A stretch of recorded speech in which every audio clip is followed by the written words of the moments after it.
साहेब पानसरेंच्या खुनापासून आम्ही सांगितलंय की ना हे बघा नाही ही रीत नाहीये. ज्याला धमक्या येतात ना त्याला संरक्षण देताय आणि जो धमक्या देतो त्याला मोकाट सोडताय.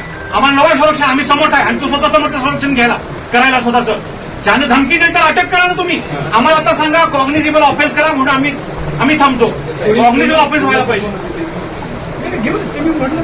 नाही गायकवाड ते आहे पण गायकवाडचं बोला. गायकवाडला इथं कॉलरला धरून घसरत आणला पाहिजे कोल्हापूरच्या शाहू महाराजांच्या. आता एवढं की आपण त्या ठिकाणी अभिप्राय घेतलेला आहे. त्या ठिकाणी आपल्याला कोणते कलम लागणार आता मी ते विचारत नाही परत. कोणते कलम लागणार इतका सुद्धा अभिप्राय आपल्याला आला असेल तर अडचण काय आहे दादांना शब्द द्यायला एक मिनिट तुम्ही संपवतो का आपण बोला. आम्ही कायदेशीररित्या कायद्याच्या बाहेर एकही सेक्शन आम्हाला अजिबात साईड नको आहे. ही मागणी आम्ही करणार नाही.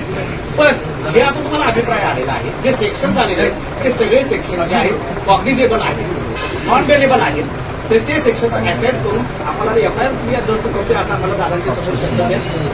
हो वकील साहेब तुम्ही नव्हता त्यांनी काय सांगितलं माहिती का एकच फक्त कॉग्निझेबल आहे बाकी सगळे एनसीआय म्हणतात. एक जरी आला तर सगळा एफआयआर जो आहे तो कॉग्निझेबल. नाही शिवाजी महाराजांचा अपमान केला म्हणून देशात जरी आला आपल्याला जरी आला